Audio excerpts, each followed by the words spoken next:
Le soleil était à peine levé dans la jungle d'Émeraudia, baignant la forêt dans une douce lumière dorée. Tigri, Luna, Coco et Plumette se retrouvaient au pied d'un arbre gigantesque que les anciens appelaient le baobab géant. Cet arbre légendaire était plus grand et plus imposant que tous les autres arbres de la jungle. Ses racines s'enfonçaient profondément dans le sol, tandis que ses branches s'étendaient vers le ciel, comme les bras d'un géant cherchant à toucher les nuages.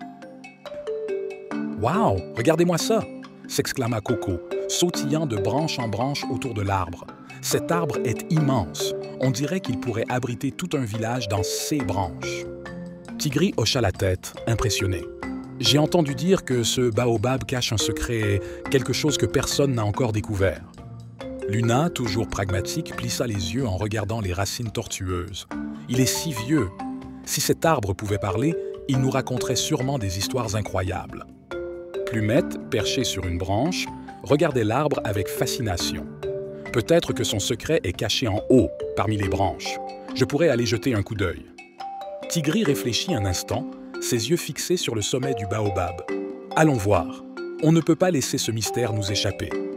Avec cette décision prise, les 4 amis commencèrent leur ascension. Coco, toujours agile, grimpa rapidement en sautant de branche en branche. Plumette, quant à elle, s'éleva en volant gracieusement à travers les feuillages. Tigri et Luna, plus lourds, progressaient lentement mais sûrement, leurs griffes s'enfonçant dans l'écorce rugueuse du baobab. En grimpant, ils découvrirent que l'arbre n'était pas ordinaire. Des fleurs éclatantes aux formes bizarres poussaient parmi les branches et des petits animaux jamais vus jusque-là se déplaçaient furtivement parmi les feuilles. « On dirait que cet arbre est une petite jungle à lui tout seul », remarqua Luna en observant les créatures. « Peut-être que c'est ça son secret », suggéra Plumette qui volait au-dessus de la cime. Mais Tigri était persuadé qu'il y avait quelque chose de plus. Plus il montait, plus il ressentait une étrange énergie émanant de l'arbre, une sensation qu'il ne pouvait pas expliquer. « Il y a quelque chose de spécial ici, je le sens », dit Tigri, les sourcils froncés de concentration. Soudain, alors qu'ils atteignaient l'une des plus hautes branches, Tigri remarqua une ouverture dans le tronc. « Regardez ça! On dirait un passage secret! » Coco, curieux, bondit jusqu'à l'ouverture. « Wow! Un passage à l'intérieur de l'arbre? Venez voir! » Le groupe pénétra dans le passage, se retrouvant à l'intérieur d'un grand espace creux, illuminé par des rayons de lumière filtrant à travers l'écorce. Les murs de l'arbre étaient couverts de symboles gravés, semblant appartenir à une civilisation ancienne.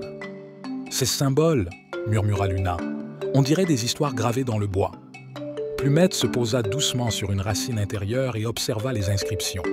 Ces dessins racontent quelque chose.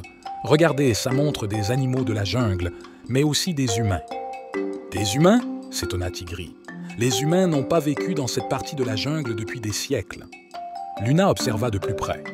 Ces symboles montrent qu'il y a longtemps, les humains et les animaux vivaient ensemble en harmonie. Ce baobab, il était le centre de leur monde, un symbole de paix et d'union. Coco, qui avait déjà commencé à explorer, pointa une niche au fond de la cavité. « Regardez ça, il y a un coffre ici. » Tigri et les autres s'approchèrent du coffre. Il était vieux, recouvert de mousse et de lianes, mais semblait parfaitement intact. Avec précaution, Tigri souleva le couvercle. À l'intérieur, ils découvrirent un petit artefact en bois, finement sculpté, représentant le baobab lui-même entouré d'animaux. « C'est magnifique !» murmura Plumette, émerveillée par la finesse de la sculpture. Luna examina l'objet de plus près. Cet artefact est ancien. Il devait appartenir à ceux qui considéraient cet arbre comme sacré. Tigri sourit, sentant que leur quête avait enfin abouti. Le secret du baobab n'est pas simplement un trésor matériel. C'est l'histoire de l'unité entre les animaux et les humains, un symbole de paix qui a traversé les âges. Coco, touché par cette découverte, se redressa. On devrait garder ce trésor en sécurité et raconter cette histoire à tous les animaux de la jungle. C'est important de se souvenir de ce lien entre nous et ceux qui étaient là avant. Plumette hocha la tête. Oui, nous devons respecter ce que cet arbre représente. Le groupe descendit du baobab avec précaution, prenant soin de ramener l'artefact avec eux. De retour sur la terre ferme, ils s'assirent au pied du baobab, contemplant l'arbre sous un nouveau jour. Ce n'était plus seulement un grand arbre parmi d'autres. C'était un symbole vivant d'un passé riche et d'une unité précieuse. « Et cet arbre renferme un message pour nous tous », déclara Luna.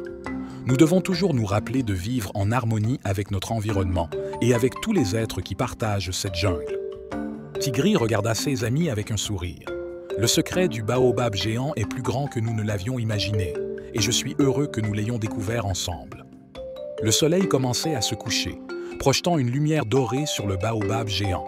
L'aventure de la journée touchait à sa fin, mais le groupe savait que la jungle d'Emeraudia avait encore de nombreux mystères à leur révéler. Ensemble, ils étaient prêts à les affronter, en gardant toujours à l'esprit le précieux secret que ce baobab leur avait révélé.